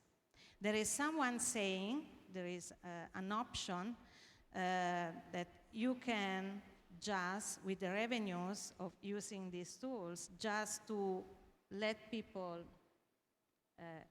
give up, quit their job, and have a form of solidarity in which you can pay people just to stay home. As Christians, I don't think this is our way of doing things, because we know that jobs and work give us dignity. So how can we address this issue differently? I can give you an example, but it's just an example. I think you will be able to realize something different. But there is a Canadian philosopher, Jennifer Nedesky, and she is very concerned about care, to take care. She said, as work is giving us dignity, care is defining us as human beings, the capacity, the ability to take care for one another. And she said, care is something that you can learn. It's not for women. She said, we are under-evaluating care because it's always, especially in some society, care is associated with private, inside families, and with women, and for this reason, care activities are the less paid in the society. So she said we need to evaluate care into the society, and perhaps this transformation is an opportunity for that. Her receipt, can I say receipt? Her thought about that is that we all can spend less hour working, and as a part of a normal job contract, we have to spend some hours taking care from one another, both in the family or in our neighborhood or within the company and so on. Perhaps this can be an idea to work less hours, and with the revenues generated by using these tools, instead of let people at home, we can combine this with helping each other to take care from one another. And we need to do is, in order to face the dark side of AI and the fact that we are sometimes not able to take care from one another, to experience feelings and to help each other. So these are just some thoughts. Thank you so much, Sister, for such salient points. I think Mr. Rene would like to comment on that, and then we will No, move I think to Monika. I want to pick up to from make a Marco's comment. urgency, Miko. The buzzword now is reskill, meaning I personally believe that I will not be replaced by AI. I will be replaced by a person who knows how to use AI. So in the corporate world, the challenge, the immediate challenge, as in something we should have started a year ago, is to reskill the workers so that they now know how to use AI. But there's also the challenge of retooling, meaning somebody whose job clearly can be done by an AI, as Sister has explained, give them, something new to do. Now, some countries are even more advanced because they're also doing enhanced skills. So I'll use Singapore as an example because the Singaporeans actually came to the Philippines and tried to share with us. Unfortunately, we did not pick it up. As early as grade school in Singapore now, they're already enhancing the skills development to prepare these young people who will eventually be joining the workforce 20 years from now to do that. So as corporations, rather than think of trimming down headcount, the question is, we need to reskill, give them the tools so that they can do their job better. So as Sister said, they don't have to work as hard as they used to. But we need to reskill, that's upskilled. We need to reskill those that need new skills, but we also need to enhance skills at the bottom of the education system. As early as grade school, they're now in Singapore, they're already beginning to talk about these things. Sorry, I wanted to add that because I think that's the urgent and most immediate action that we in corporations or organizations can do. Thank you so much for that contribution. And what really stood out for me with that is this learning model that you mentioned about how Singapore wanted to share the knowledge with the Philippines and how maybe people were not open to that at that time. There's a book called How Nations Learn, and it talks about technological learning, especially for developing nations, and catch up, how we all can catch up, whether it's in technology with this AI revolution is also important. I wanted to just connect this to your comment that we all can share, across our borders. Monika, as a business leader, I'm sure many things have come up for you with this question of job loss. Can you share on that briefly for us? I think we zoomed into many aspects, and this responsibility for leaders to share and to give the opportunity for reskilling, for retraining, and to also think on what are the needs in the next step. Because not all the employees understand that by themselves. And I want to again stress the importance of communication, engagement, transparency in that process, because I think one of the most difficult aspects in such very big change is uncertainty. So we also need to take responsibility guiding people and trying to the extent it is possible to avoid uncertainty and to create and prepare a path. Easier being said, especially in the challenges and changes we have in front of us. But I think we also should, like you mentioned, look from it from a much broader aspect. So far, in many of these situations, we only looked at it from an island perspective. And we need to look across certain parts of the industry and cross certain parts of different kinds of jobs and capabilities in order to take each and every opportunity to create different jobs for the people. And I think that is one of really the urgencies we should start to think about. What kind of cooperation do we need to launch in order to look beyond our classic boundaries? Because it's a social responsibility we have. Thank you so much, Monika. We will move on to, thank you all for your contributions.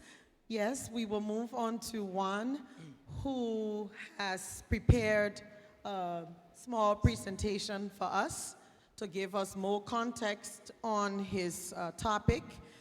He will be sharing with us about AI and digital ethics. Yes. And so, Juan, your work at Rome Calls for AI Ethics put forward a landmark document. I read it and I was so impressed. And this document is aimed at ensuring the ethical use of technology with humans at the center and at the forefront of this. Can you tell us how this effort began, focusing on the key challenges, the bright spots, and the road ahead? Also, this document outlines the pillars of transparency and responsibility, the ethical use of AI and empowerment for the common good, and these are all guiding principles. So briefly, during your presentation, explain how they function in ensuring that AI works for all in serving or in advancing this common good, particularly the marginalized in society. Thank you, Juan. Okay, and you're welcome. I need the slide, please.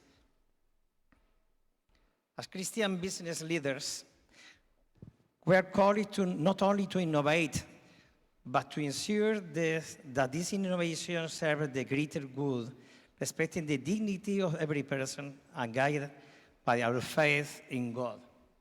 Next slide, please. I am in the board of the foundation Renaissance. It's a new foundation, Vatican Foundation, for the studies of the ethic application of AI in the world. In this case, in the world of the companies and the Christian leaders. Next slide, please. You can. All right. You can find more information in this link, roncall.org. This more information. I want to share some insights inspired by the Ron Call for AI Ethics, a document aimed at guiding the ethical use of AI, ensuring that technological progress places humanity at the center, the human at the center. AI, like any tool, is neither good nor bad by itself. Its critical value depends on how we use and who benefits from it. With God's grace, we need a framework that ensures AI works for everyone, not just for economic profits or revenues or efficiency, but for the common good and human flourishing. The sixth principle is very important for, we can apply this principle for our job, our daily job, for in every decision. Six principles, sample principle, but very, very hard, very important for our job. The Roman Code emphasizes that AI should serve humanity, respecting the dignity and equality of every person. This principle is critical in a world where technology often leaves the most vulnerable behind. AI must be developed inclusively, ensuring that no one is discriminated against based on race, gender, or socioeconomic status. The goal is not just technological advancement, but the advancement of every human being, especially those who are most marginalized. With God's help, we can build a system that truly uplift every person, elevate every person, and leave no one behind. Next slide. The day before yesterday, Pope Francis published the encyclical letter, encyclical letter Dilecit Nos. And they say about the AI. In this age, say the Pope Francis, in this age of artificial intelligence, we cannot forget that poetry and love are necessary to save our humanity. Poetry and love. Yes. But which love? The love of the sacred heart of our Lord, our Christ. The love, immaculate heart of Mary. The love, our God, the principal God, the human God, because we are the image of God.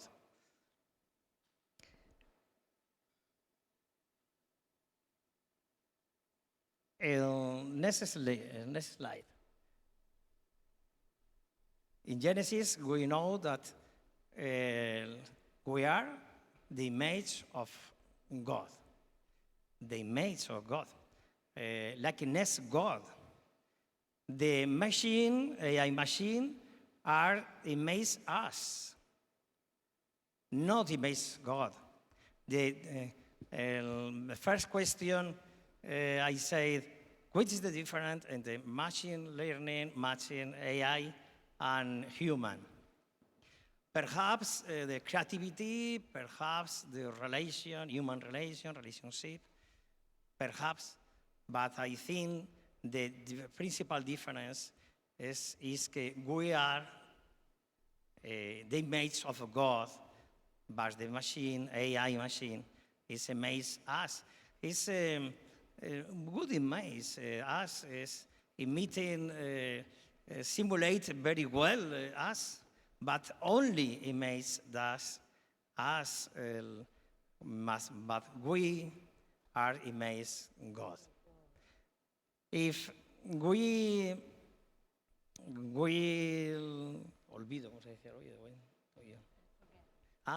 if we forget that, next slide, perhaps we're going to the image, right image. Less God, perhaps this is the image. But with God, next slide, we are, next slide, please. With God, we are similar, with the image of God. And not, not only Omega God, less near God. We are the friends God. Christ is my friend. This is the sacred heart of Christ. with Holy Mary, we are solved. We are very hope. Thank you very much. Thank you so, so much, Juan. This is such a powerful presentation. And Sister was just discussing that letter with me last night, and she has some insights also to share. I really like this concept that we are the image of God and the machines are the image of us. When we touch things as humans, as we know, whenever we touch something, you know what happens. I don't have to go into that. But thank you again for that presentation. And we can give one a round of applause. Thank you very And much. let's hear from Sister on the issue of digital AI and data ethics as well from her lens and through her work. We would like for you to share some insights on that for us. Thank you. Well, while I was thinking of these questions, I was reflecting about what you can do as entrepreneurs, as members of UNIAPAC. Because there are some challenges, and I will quote something taken from the compendium of the social doctrine of the church. This was written 20 years ago. And taking up the challenge of globalization, the compendium of social doctrine of the church affirmed that the current transitions 20 years ago marks the shift from a compact world of work to one characterized by growing uncertainty. The compendium, it was not merely registering the fact, but expressing a theoretical and practical criterion that remains valid today, which is, in order to harmonize the demands of technological innovation, competition, financial flows, with ethics, we need new forms of solidarity. So new forms of solidarities must be planned and built. And I think this is, it was written 20 years ago, but it is still telling us something. And when I was thinking about solidarity among UNIAPAC members, I thought, there are big companies that are ready to invest, they are investing, they are developing technologies, they are using tools, they are changing their way of doing things, and they are competitive. But the smallest one, and in Italy we have a tradition of very rural and small banks, cooperative banks, that are sometimes the only one remaining in small towns when the others are leaving because it's not profitable. And so in the regulation was forcing fusions merging between banks in order to fulfill and to be able to reach those standards. So these cooperative banks, they said, we cannot lose our identity, but we cannot afford to accomplish with the rules. So they made a federation of banks with a structure which was at the service of all of them so that each one could maintain its identity, but at the same time was able to fulfill the regulation, to accomplish the regulation. So I think one challenge for you as Christians business leaders is to understand how to help each other to be innovative, even remaining perhaps, because this is your vocation, small and medium businesses. So I will launch this challenge for you. And the other one is you have an advantage with respect to other companies. When Nikos was talking about the first pillar, AI strategy, one part is ethical and normative regulation, legal regulations. The others has to think which ethics, what ethics means. But you have a protocol, you know which ethics you are endorsing because you are Christians. So you have a competitive advantage, and you should use it to innovate and to be an example for the others. Thank you. Thank you so much. Thank you, sister. Can you hear me? Okay. Thank you. We will now move on to disinformation, data integrity, disinformation, and Rene will share some insights on that. He already mentioned that earlier. He's very passionate about this subject and has championed several efforts to confront this issue in the Philippines. So can you take us deeper into that? Okay. Thank you very much. And they say passionate because we've had a few virtual calls, and in the middle of the night, it kept me awake. No. First of all, I'm not anti-technology. I use AI a lot. I have conversations with my cell phone. Okay. So I'd like to, one of my favorite movies is Star Wars. There is a dark side with Darth Vader, but there's also the good side with Obi-Wan Kenobi and the others. And my view is there's a light side and a dark side to technology. So first, immediately after the last election in 2022, a group of us decided that we needed to understand the Filipino more. And a sociology study, not a survey, was conducted using some of the brilliant sociology professors in UP who did a national evaluation. I cannot give details because this is proprietary and sensitive. And there were many findings. Some of them were quite depressing. I wanted to talk about three things which is relative to this information. One is the Filipino today is more cynical than he was before. Proof of which is we now laugh at jokes or comments which were formerly not acceptable in society. The Filipino today is more interested in negative news than in good news. Okay. I see that even among people I work with or in colleagues. Bad news always gets more traction than good news. So that's first. Second finding is that the Filipino today is more selfish and self-centered. And I'm sorry, we were celebrating Bayanihan earlier. I'm not saying everyone in the Philippines is like that, but definitely the sociologists found significant deterioration in that aspect. Earlier it was mentioned I sit in the Jesuits got me to join one of their boards in CEFAM.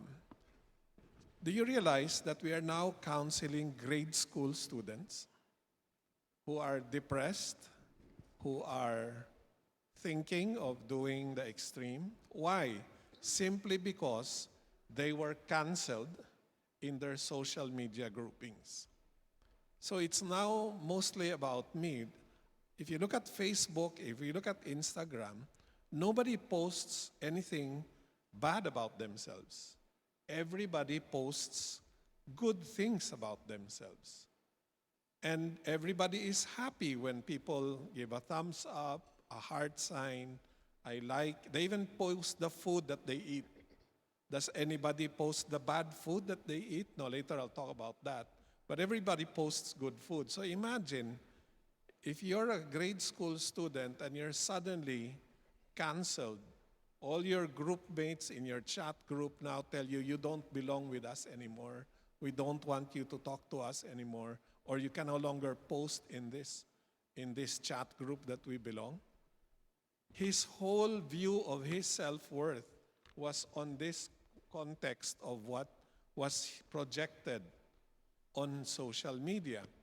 Those of you who are my Facebook friends or who receive Viber or WhatsApp from me would have noticed that a week ago, I changed my picture to an avatar of me. This was an AI-generated avatar of me after interacting with me. And everybody commented, this is you 40 years ago. Okay. Well, AI decided that based on my questions and all their interaction with me, AI viewed me as a younger person, not as a senior citizen. I have been a member of the BCBP since I was 28 years old, so that's several decades ago. And the questions that I asked, apparently my interaction with this particular AI found me to be younger than what I really am. Of course, my doctor does not agree with that. My heart is a lot older than my real age, right? But why did I mention that? Because we have become very conscious about what other people say or judge us for. And that's a problem. The third finding, which is quite disturbing, is the belief in institutions. The Filipinos' faith in institutions has dropped significantly, whether it's government, business, and even the church. Why was the church dropped in its trust rating? Well, since 2017, I've been fighting fake news, fake accusations, attacks, troll attacks, and so forth and so on. When leaders were insulting the church, when leaders were attacking our archbishops, when the faith was being questioned, and I said, I've been a member of BCBP since I was 28 years old. I've never been as offended by narratives, by fake news, as I have been since 2016, 2017. One of the most attacked person in the Catholic Church was Archbishop Ambo, who I am so happy is now a cardinal, okay? Why was he attacked? Because he was the one who sheltered the families of EJK victims who were being attacked further. You know, the attack against Bishop Ambo were in millions. I'll give you a real example. You mentioned earlier about Cambridge Analytica. Cambridge Analytica may not have been in the Philippines, but the practitioners were here in 2015. And they actually had a real significant role in the results of the election since then. So, here is an actual situation which proves why this thing is dangerous. Somebody in Malacanang is saying something, is attacking someone. In 30 seconds, the social media already carried it. In 15 minutes, more than 700,000 posts, negative posts against the institution was already online. What does that tell you? That tells you this was not just somebody who was commenting because of a statement. This was premeditated, this was planned, well-financed, well-structured. So that's the dark side. It worries me when people with money, with power, with resources can change the truth, can even change history because they have the resources to do it. And that's why somebody wrote that AI and technology will create a greater gap between the powerful and the less powerful, between the rich and the not so rich. I don't agree we should go in that path. I think everyone in this room can do something. So what should we do? A few years ago, because of my experience, I instituted a social media policy in the group that I belong to. I thought it was not going to be any controversial because it was basically ethical standards. One of the issues that I said was, You cannot use social media to attack any other person, any other organization in a negative way, which I thought was very non-controversial. Until a group of young people came to me and said, "But sir, we have the right to complain. When we go to a restaurant and the food that is served is not good, we will post it so that nobody else will have to suffer.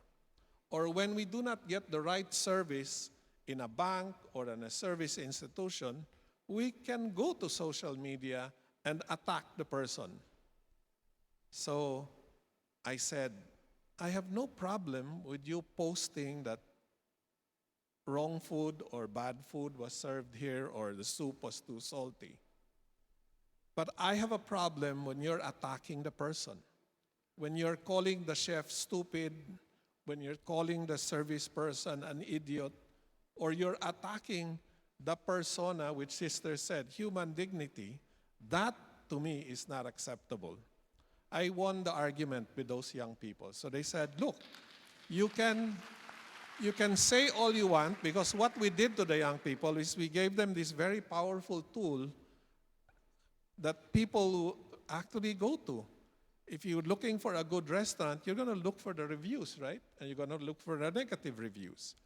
But guess what? That's a really dangerous sword that you're giving sometimes to someone who may not be mature enough, morally upright enough, or somebody who is Christian enough to know what should and should not be done.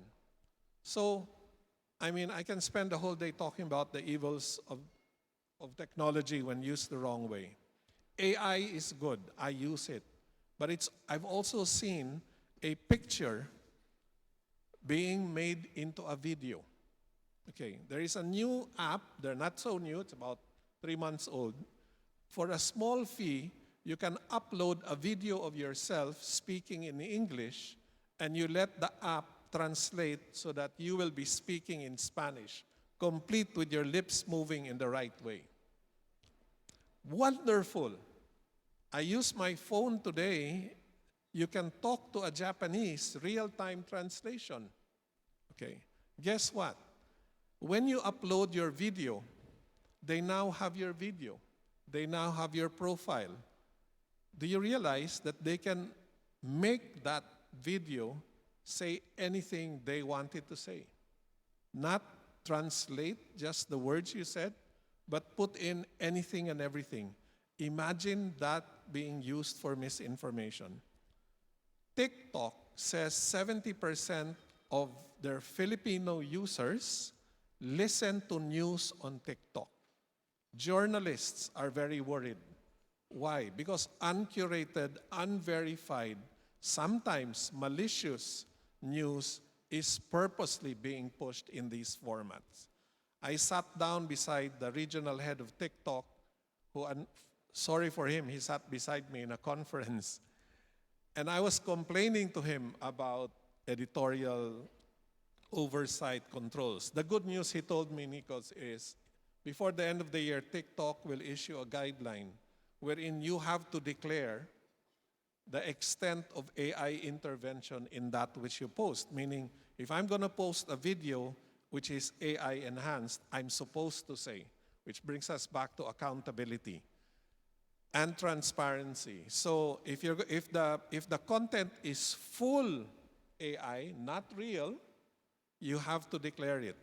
But can that restriction be imposed? I think we in this room need to follow what the Holy Father told us and what Scripture tells us. We must defend the truth. When we see fake news, and most Filipinos will say, oh, fake news, but they will not react to it. They will not do anything against it. I'm sorry. When we see fake news, when we hear fake news, we must tell the people around us, this is fake news. I tell my kids, my family, that's fake news. I tell my colleagues in the office, that's fake news. Why? Because when you turn a blind eye to fake news, you're allowing it to spread. You're allowing it to prosper. In 2017, I started a Viber group called truth matters. And eventually that had thousands of followers until the trolls became members of that group and was using what we were pushing there to hit against us. So my view is we as business leaders, Christian business leaders, more than just providing fair labor practices, great opportunities for employment, great work environments, we have a role to play in making sure that the people that we work with, our colleagues, are aware of all these challenges. We need to form discussions in our organizations to agree on how we will use this. We have deployed AI in most of our corporations on a limited scale, not for everyone to use. Why? Because we're still trying to understand that sensitivity. You talked about protecting your LLMs, right? And data privacy and all that. We have a role as business leaders or even as ordinary businessmen. In the same way we are pushing Christianity, we must push for truth, accountability, and human dignity in all this. That to me is the only way we can fight the dark side and push the Christian side of how we will use these very powerful technologies properly. Thank you. Rene, indeed, we must push for truth, accountability, and human dignity. And so that brings us to our final remarks before we entertain a question or two from the audience. And then Nikos will probably react to something, and then we will conclude. Is that? Okay. Okay, thank you so much again, Rene. We will be talking now or concluding on AI for human prosperity, which is why we checked in, we did our hard check. So now we will open the floor for parting or concluding remarks from all of you on your thoughts on AI and human dignity. And these are some of the points, how we can leverage AI to reduce economic disparities and promote inclusivity, especially with underrepresented groups.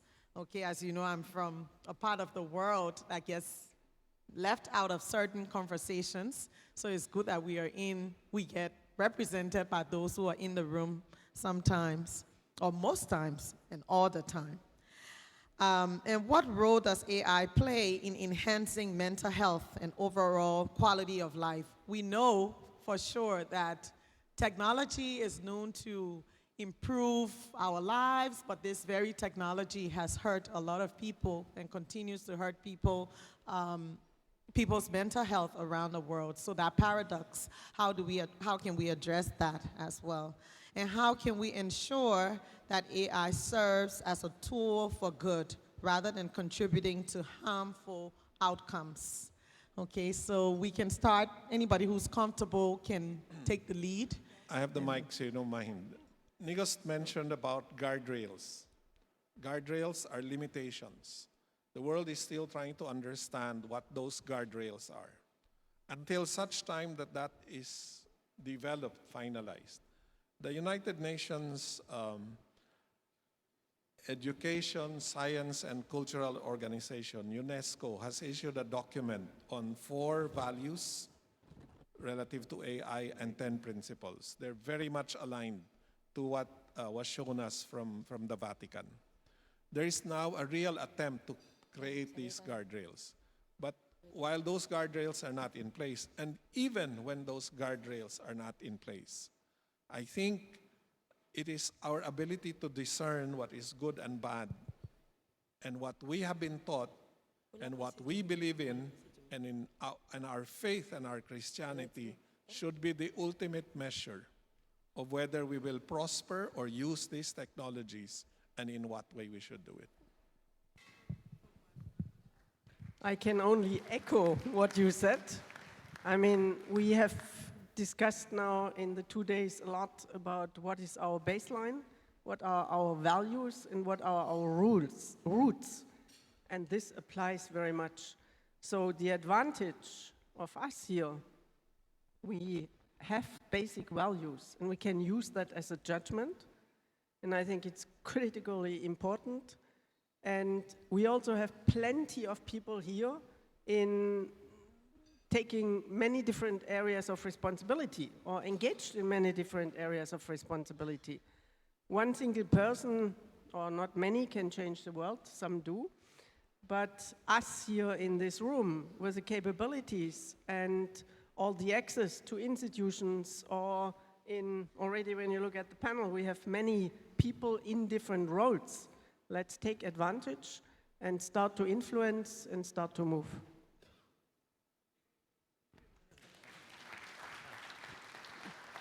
Thank you. Let us work together, trusting in God, to build a future where digital progress is synonymous with human progress. One that is full of hope, compassion, and the realization of the common good. Thank you very much.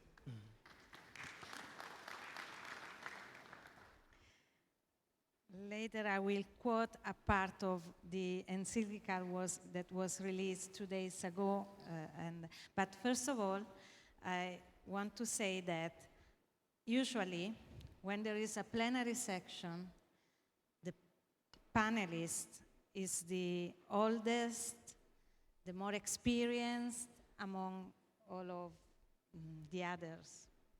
I think it's not by chance that today on this topic, the panelist is, I believe, the youngest among us. And so one of the group we are usually exclude from, high positions and as counselors are the young people. But with AI, we have a wonderful opportunity to involve more young people within the business because we need them. And I don't know if I'm allowed to show you and to share with you something. I will check. If I'm allowed, I will share this with organizer. There is a group of young students in a Catholic universities, and they were challenged to compose a song on Pope Francis and his teachings. And of course, they were using AI tools, and they were interacting, so they had to modify something. They weren't satisfied about the first version. They had to teach to the software how to pronounce Latin, because the only language that was not properly pronounced was Latin. And so it was also a good experience of interactions. And the result was a wonderful song based on a tango music. And if I can share this with you, I will, because it's an example of how you can learn and flourish with AI. And I would just read a small quote from the encyclical, exactly what you quoted. And there are some examples. Pope Francis said, "No algorithm will ever be able to capture, for example, the nostalgia that all of us feel, whatever our age or wherever we live, when we recall how we first used a fork to seal the edges of a pies that we helped our mothers and grandmothers to make at home." I could also mention thousands of other little things that are a precious part of everyone's life. A smile we elicited by telling a joke, which is different. This is not the quotation, because we know that AI, our phones can tell us jokes and make us laugh, but the ability to making others laughing. A picture we sketched in the light of a window. The first game of soccer we played with a rag ball. The worms we collected in a shoebox a flower we pressed in the pages of a book. All these little things, ordinary in themselves, yet extraordinary for us, can never be captured by algorithms. The fork, the joke, the window, the ball, the shoebox, and the book, and so on, all these live on our precious memories kept deep in our heart. And so then, we cannot forget that poetry and love are necessary to save our humanity. That sounds like the end of the panel, right? What more can I say? Thank you so much, sister, for that powerful statement. And at this juncture, we would like to open the floor for you to ask our panelists questions. And Nikos is here so we can utilize his expertise again to provide more context as you ask those questions. So briefly, let's go through this and then we'll conclude and we will be on our merry big way.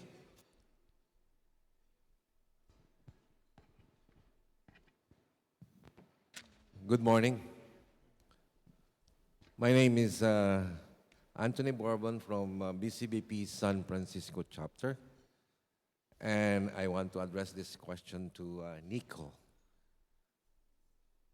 Are there any legislation or a bill being introduced in the House or in the Senate, especially from the rich country, to control or limit the AI technology because of this apparently seemingly evil effect to humanity? That's my question. Yes, thank you so much for your question.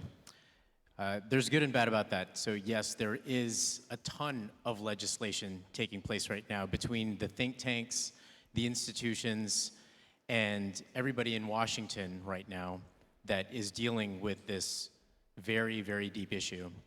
The challenge that we're having is that a lot of the legislators and the billions of dollars that are being poured into this legislation is also being represented by the big tech companies.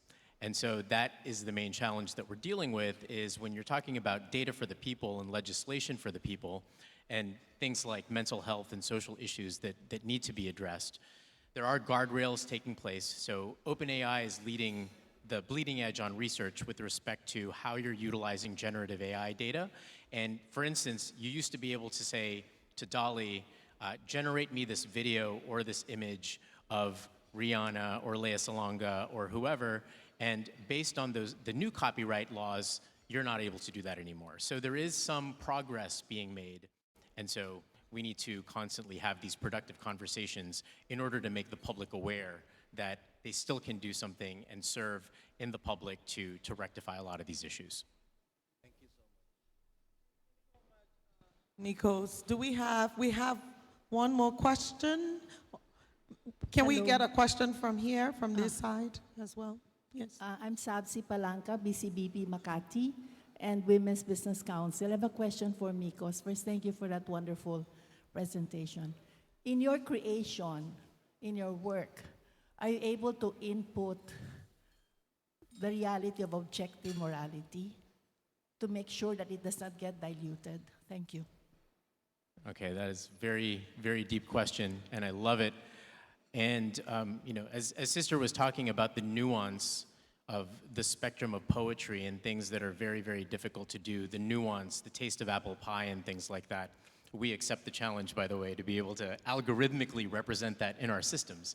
However, that said, that gets to the very nature and the core of the problem in discerning fact versus truth, right? Facts are based on consensus, and I can say that this is water, and I'm sure probably 99% of people would agree that this is water. But truth, that is very internal. That is not objective, that is very subjective, right? So this cup of water is beautiful, or this glass of water it tastes really, really good, or it tastes really clear. That is subjective.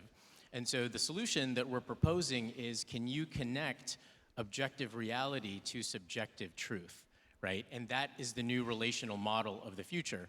Rene was talking about everything is external in this world. Social media, everybody's based on clickbait, likes. Unfortunately, the algorithms are increasing the flows exponentially in terms of all of these deleterious effects, because trolling, for some reason, you get a lot of clickbait, and that's tied to revenue.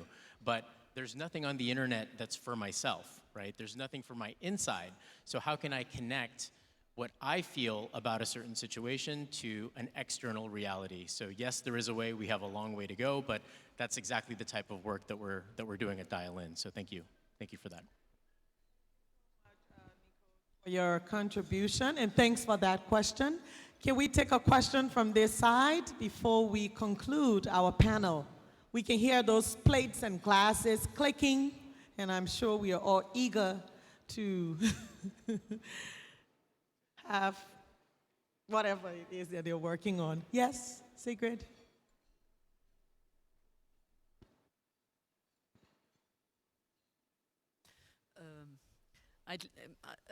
I don't have a question, I'm sorry, but I have a strong opposition. Because in relative to the recent, to just what you've just said in terms of personal, you didn't use the word assessment, but I'd invite your industry then to look at, on the one hand, a fact, on the other hand, an assessment, and thirdly, truth.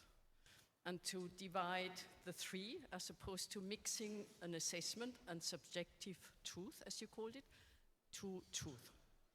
So 3 dimensions: truth, assessment, and facts. Perfect. Thank you for that. Appreciate you.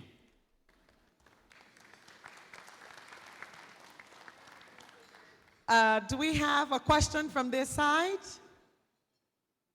Okay, if we don't, I think we have all had an incredible time from the beginning of the panel and where we did our heart check-in. We had fears, joys, dreams, curiosity, our big challenge, the inequalities, the need to change, the need to start immediately, this sense of urgency, a little bit of hesitation, but then it wasn't negative, you know. And then after the panel, I can say we are in a good place with our hearts, right? Some of the themes that stood out: business transformation, with opportunities, the need for conversations, transparency and efficiency, to anticipate what transformation will look like, and push for truth and accountability and transparency. And as believers or Christians, exercising our gift of discernment, which will really keep us on track. You mentioned that. And involve young people, the intergenerational factor, because as you know, I'm from Africa, and that's the youngest continent. I'm sure Asia has a lot of young people as well, so that intergenerational element, we must factor it in across all of our efforts. And put the right policies in place, the need to retool, reskill, and upskill. And I like this, poetry and love, okay, from the Pope, so that no one is left behind. And we are the image of God. The machines are the image of us. And the need for ethics and a different form or different forms of solidarity, the significance of care. And as humans, AI cannot replace us. All of our nuances and peculiarities cannot be replaced, but they can challenge us as well. So discerning facts versus truth, that is something to really think about. And be deliberate. And we can see that we all can create, with all of these values and reflections as we conclude this panel, we will be on the right track to ensuring that AI certainly serves the common good. When you're in a situation where you don't know what exactly will happen, I think that's the opportunity for transformation. And I think we are at the brink of another powerful transformation for businesses, especially Christian businesses. So thank you to our dynamic panelists. I have enjoyed interacting and learning from you all. Enjoy the rest of your day, and congratulations. Thank you. Thank you, Nikos. Thank you.